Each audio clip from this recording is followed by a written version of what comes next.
धनबाद का झरिया।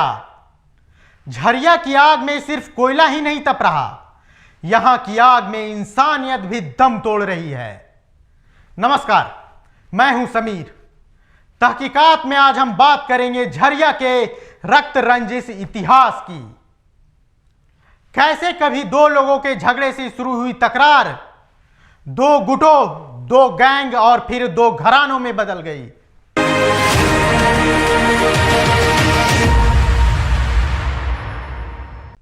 काले हीरे का अवैध कारोबार यहां इंसानियत को लील रहा है। इस अवैध कारोबार की सबसे बड़ी खामी यह है कि कब कौन सा दोस्त दुश्मन बनकर आपकी जान लेने पर आमादा हो जाए, आपको इसका इल्म भी नहीं होता।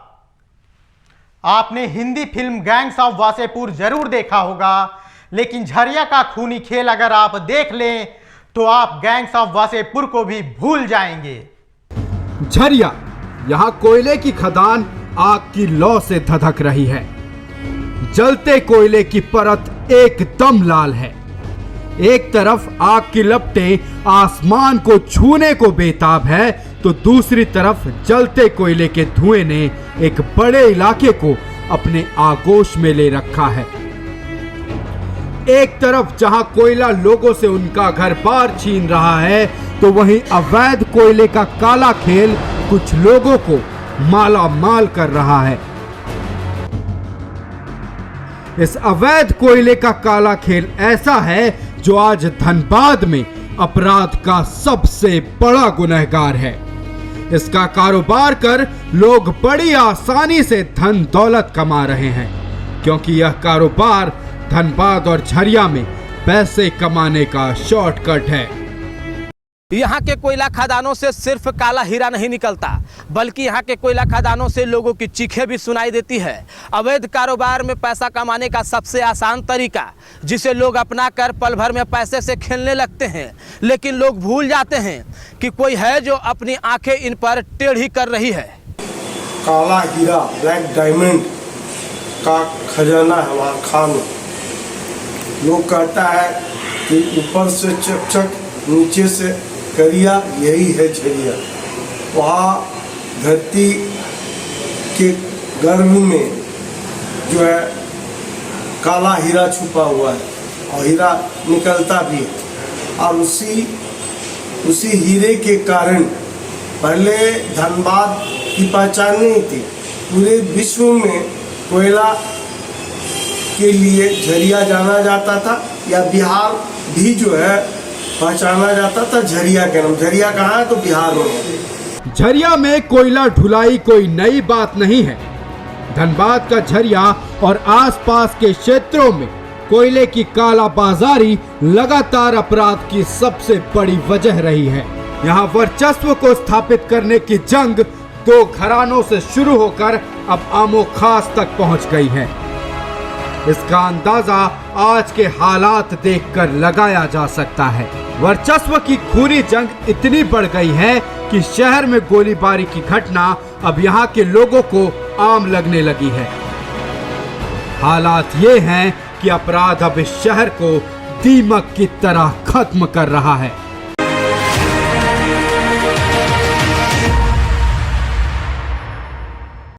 काला हीरा, काला खेल। यहां कोयला महंगा है मगर जान बहुत सस्ता। शायद तभी इस खेल में जान लेना बड़ी आसान सी बात है। अगर किसी से छोटी सी अदावत हो जाए तो उसे की जान ले लो। अगर किसी से थोड़ा सा भी खतरा महसूस हो तो उसे मौत की आगोश में सुला दो। शायद यही गलती हो गई धनंजय यादव से भी। शायद वो खतरा बन गया था कुछ धंधेबाजों के लिए और फिर उसे गंवानी पड़ी अपनी जान। काले हीरे के खेल का एक खिलाड़ी धनंजय यादव। दिन 31 जुलाई 2023, वक्त रात के करीब 11:30 बजे। हर रोज की तरह इस दिन भी धनंजय झरिया के सिंहनगर स्थित अपने घर पहुंचा। परिवार वालों से बातचीत की, फिर अपनी एक 1.5 साल की बेटी और पत्नी के साथ बैठकर खाना खाने लगा। लेकिन उसे क्या पता था कि उसकी जान के दुश्मन घात लगाकर उसका इंतजार कर रहे हैं। अभी उसने अपना खाना पूरा खत्म भी नहीं किया था, सामने उसकी पत्नी बैठी थी और उसकी मासूम बेटी खिलौने से खेल रही थी कि अचानक 5 से 6 की संख्या में हथियारबंद अपराधी उसके कमरे में घुस गए। धनंजय समझ चुका था कि यहां से उसका बचकर निकलना मुश्किल है। अपराधियों ने हथियार के बल पर तीनों को अपने कब्जे में ले लिया। धनंजय जान चुका था कि उसकी मौत तय हो चुकी है। उसने अपराधियों से कहा कि वो लोग उसे मार दें, लेकिन उसकी पत्नी और बेटी को छोड़ दें। इतना कहते ही अपराधियों ने धनंजय पर गोलियों की बौछार कर दी। रूम में ले जाके पूरा एकदम हाथ गोड़ सब मतलब काट छाड़ दिया था, पूरा मुंह सब काट दिया और एक गंदा उसको ही मारा था। अभी बोले थे कि दूसरा नंबर पे टारगेट है। वो लोग बोले थे जी कि धनंजय यादव का दूसरे नंबर पर जी, ये बात बोले थे। वारिंग बोले थे कि दूसरा नंबर पे टारगेट तुम्ही का है। क्या पुलिस को इसकी सूचना थी? पुलिस को पुलिस सर पूरा न्यूज़ चल रहा था ना, पूरा न्यूज़ में छापा हुआ है, लेकिन प्रशासन तभी कुछ नहीं कर। कई गोली लगने के बाद धनंजय जमीन पर गिर चुका था। अपराधी उसे हर कीमत पर मौत की नींद सुलाने आए थे। गोली मारने के बाद अपराधियों ने धारदार हथियार से उसके गर्दन और सीने पर वार किया, छुरे से गला रेता। यह तय करने के बाद कि धनंजय की मौत हो चुकी है, अपराधी वहां से आसानी से फरार हो गए। जाते जाते अपराधियों ने दहशत फैलाने के लिए घर में एक बम भी फेंका, लेकिन संयोग से वह बम नहीं फटा। कुछ ही मिनटों में मौके पर कोहराम मच गया। धनंजय के कई दोस्त और आस पड़ोस के लोग मौके पर पहुंच गए। पुलिस और एम्बुलेंस को सूचना देने के बाद इंतजार करना किसी के लिए मुनासिब नहीं था। सभी ने उसी हालत में धनंजय को उठाया और अस्पताल की ओर भागे, लेकिन धनंजय तो कब का मौत की नींद सो चुका था और इस काले खेल ने एक और जान ले ली।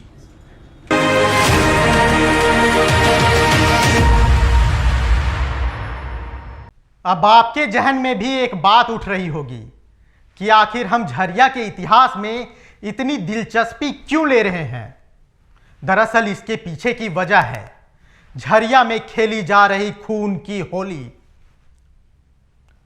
खूनी इतिहास के रहस्य के हर पर्दे को खोलेंगे, लेकिन उससे पहले आपको दिखाते हैं झरिया में खेली जा रही खूनी होली के कुछ इतिहास।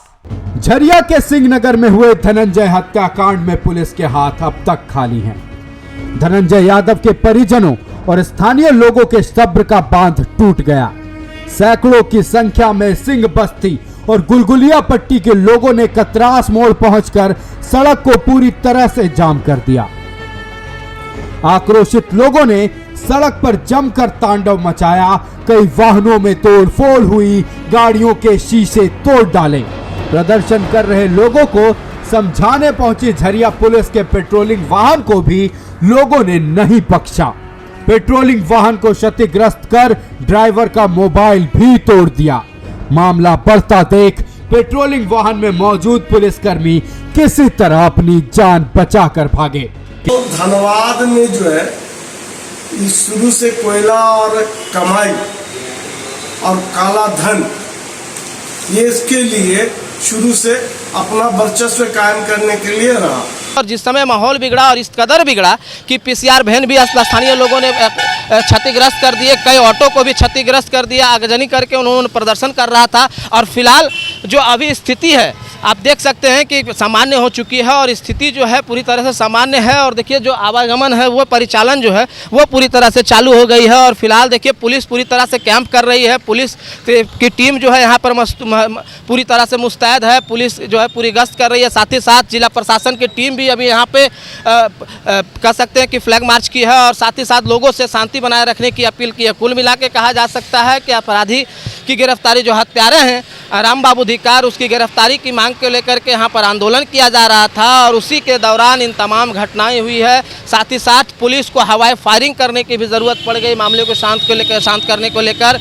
जैसे फिलहाल जो अभी जो वर्तमान स्थिति है कह सकते हैं वो सामान्य हो चुकी है, लेकिन कहीं ना कहीं लोगों के अंदर खौफ है। इस वजह से अभी भी यहाँ आसपास के जो दुकानें हैं वो बंद है। धीरे धीरे लोग जो है अब लोगों को पता चल रहा है कि स्थितियाँ जो है वो सामान्य हो चुकी है, तब जा करके धीरे धीरे अब जो है धीरे धीरे दुकानें खुलने शुरू हो चुकी है, लेकिन फिलहाल जो स्थिति है वो अभी समान हो चुकी है और लोगों का जो मांग है वो जायज़ है कि आखिर राम बाबू धिक्कार जो निरंजन ताती और धनंजय यादव के जो हत्यारे हैं वो आखिर कब तक पुलिस के गिरफ्त में होगी। बहुत सारी चीज़ें हैं, वो हर एक चीज़ जानकारी फील्ड में नहीं दी जा सकती है।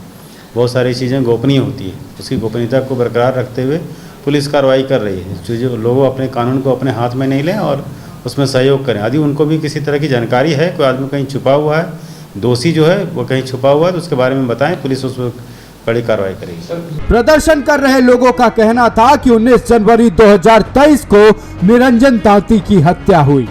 उसके 6 महीने बाद 31 जुलाई को निरंजन ताती के दोस्त धनंजय यादव के घर में घुसकर उसकी भी निर्मम हत्या कर दी गई। दोनों ही हत्याकांड में नामजद आरोपी राम बाबू धिक्कार अभी भी पुलिस की गिरफ्त से बाहर है। लोगों का कहना है कि आरोपी राम बाबू धिक्कार मृतकों के परिजनों को खुलेआम धमका रहा है, जबकि पुलिस मुख्य दर्शक बनी हुई है। थानेदार को हम चेतावनी के रूप में दे रहे हैं कि अपराधियों को जल्द से जल्द पकड़े। अगर कुछ भी होता है तो इस बार थानेदार पे हम लोग मतलब ऊपर लेवल तक जाएंगे, छोड़ेंगे नहीं। ठीक है, हमारी सरकार नहीं है, लेकिन लड़ने से पीछे नहीं हटेंगे। मैं प्रशासन को हम लोग चुनौती दे रहे हैं। 15 अगस्त तक धनबाद जिला प्रशासन को एक मौका देने का काम कर रहे हैं कि आप जो हत्याएं हुई उनका उद्भेदन कीजिए, लॉ एंड ऑर्डर का कंट्रोल हो, जनमानस बिना भय के झरिया में एक सामान्य जीवन व्यतीत कर सके। अगर नहीं आप कर पाते हैं तो 15 अगस्त के बाद हम तिथि निर्धारित करेंगे और झरिया बंद हो जाएगा। भीड़ के ज्यादा उग्र होने पर झरिया थाना प्रभारी दल बल के साथ घटनास्थल पर पहुंचे तो उग्र प्रदर्शनकारियों ने पुलिस पर पथराव शुरू कर दिया, जिसके बाद पुलिस को हवाई फायरिंग भी करनी पड़ी। हालांकि उससे माहौल और तनावपूर्ण हो गया, जिसके बाद दोनों ओर से पत्थरों की बौछार शुरू हो गई। पुलिस ने प्रदर्शन कर रहे लोगों को किसी तरह खदेड़कर हालात पर काबू पाया।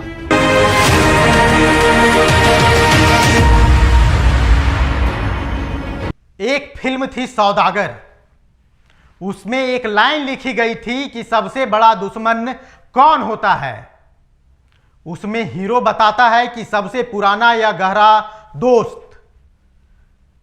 लेकिन यह कहानी किसी फिल्म की नहीं, बल्कि हम आपको झरिया की सुना रहे हैं, जहां एक दोस्त ऐसा दुश्मन बना जिसने अपने ही 2 दोस्तों की जान ले ली। भरोसा दोस्ती की सबसे बड़ी बुनियाद होता है। यह वो बुनियाद है जिस पर न सिर्फ कायम रहती है दोस्ती, बल्कि इसी के बूते लोग एक दूसरे पर आंख बंद कर करते हैं विश्वास।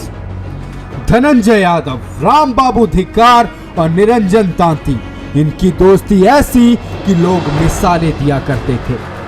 तीनों ने दोस्ती को कारोबार का शक्ल दिया। तीनों ने एक साथ कोयले के धंधे की शुरुआत की।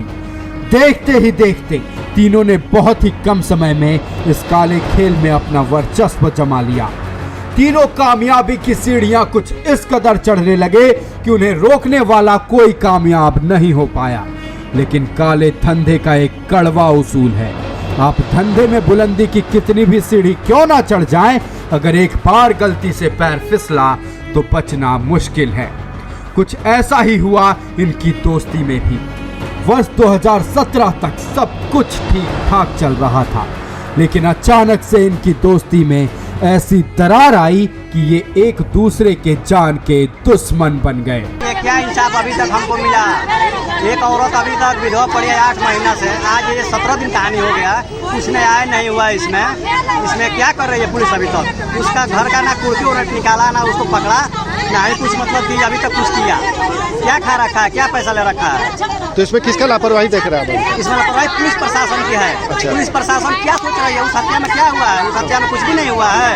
वो हत्या हो गया, ये हत्या हो गया, इसमें क्या हो क्या रहा है? तो आज तक पुलिस हाथ पे हाथ धर बैठी है, झूठ मूठ के अपना टीम बना के अपना 15 अगस्त मना रही है। हम लोग परेशान हैं कि साहब यहाँ गए हैं, साहब वहाँ गए हैं, कब साहब कहीं नहीं गए हैं। क्या जमीन निकल गया या आसमान खा गया अपराधी को? निरंजन ताती को क्या पता था कि उसका सबसे अच्छा दोस्त ही उसका हत्यारा बन जाएगा। निरंजन ताती और धनंजय यादव के हत्या का आरोपी रामबाबू धिक्कार का दोस्ती का लोग मिसाल दिया करते थे, लेकिन अचानक ऐसा क्या हुआ कि लोग एक दूसरे का कट्टर दुश्मन बन गए। बताया जाता है कि वर्ष 2017 तक धनंजय यादव, निरंजन ताती और रामबाबू धिक्कार कांग्रेस के समर्थक हुआ करते थे, लेकिन 2017 के दौरान ही तीनों के बीच तकरार बढ़ने लगी। कहा जाता है कि तीनों रघुकुल के समर्थक हुआ करते थे, लेकिन रघुकुल में रामबाबू धिक्कार का वर्चस्व बढ़ने लगा था। वहां निरंजन और धनंजय की बात को अनसुना कर रामबाबू की बातों पर ज्यादा ध्यान दिया जाने लगा था। बस यहीं से शुरू हुई तीनों की दोस्ती में दरार। धनंजय और निरंजन ने धीरे धीरे अपना अलग गुट बना लिया। ये दोनों रघुकुल यानी कांग्रेस का साथ छोड़ सिंह मेंशन यानी बीजेपी का साथ देने का मन बना लिए। इस मनमुटाव का असर कारोबार पर भी पड़ने लगा था। देखते ही देखते हालात इतने बिगड़ गए कि दोनों गुटों के बीच न सिर्फ लाठी डंडे चले बल्कि बमबाजी भी हुई। इन सब के बीच धनंजय और निरंजन अपने सैकड़ों समर्थकों के साथ बीजेपी में शामिल हो गए। बस यहीं से शुरू हुई एक खूनी खेल की शुरुआत। कोयला और वर्चस्व, ये दो नाम धनबाद के शायद ही कोई ऐसा शख्स होगा जो इनसे वाकिफ नहीं होगी। दो लोग से शुरू हुआ झगड़ा अब दो गुट और दो गुट से दो गैंग्स और अब दो घरानों में तब्दील हो चुका है। कब किसकी कहां मौत आ जाए कहना मुश्किल है। इस खूनी खेल ने ना जाने कितनों की बलि ले ली है। निरंजन और धनंजय भी उन्हीं में से एक थे। आरोप रामबाबू धिक्कार पर है। रामबाबू धिक्कार झरिया में अभी के खूनी खेल का सबसे बड़ा चेहरा है। उस पर आरोप है कि उसने ही निरंजन तांती और धनंजय यादव की हत्या बड़ी बेरहमी से कर दी। पुलिस की फाइल में रामबाबू धिक्कार दो निर्मम हत्या का नामजद आरोपी है, लेकिन इसका खौफ कुछ इस कदर है कि पुलिस भी उससे दूर भागती है। यही वजह है कि वह अभी भी पुलिस की गिरफ्त से बाहर है। लोगों का कहना है कि रामबाबू धिक्कार खुलेआम अभी भी झरिया में घूम रहा है, लेकिन पुलिस उसे छूने से डरती है। ऐसे में सबसे बड़ा सवाल यह है कि आखिर पुलिस की ऐसी क्या मजबूरी है जो अपराधी को अभी तक सलाखों के पीछे नहीं कर पाई। रामबाबू धिक्कार झरिया में काले कारोबार का बड़े चेहरे में से एक है। धनंजय यादव और रामबाबू धिक्कार के बीच पिछले 7 सालों से दुश्मनी की आग जल रही थी।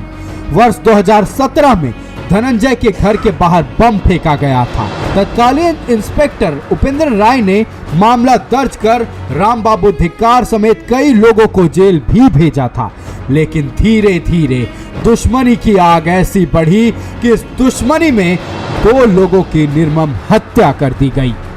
फिर होगी आपसे मुलाकात, उठेगा किसी गहरे राज से पर्दा। तब तक के लिए मुझे दीजिए इजाजत और रहिए सतर्क।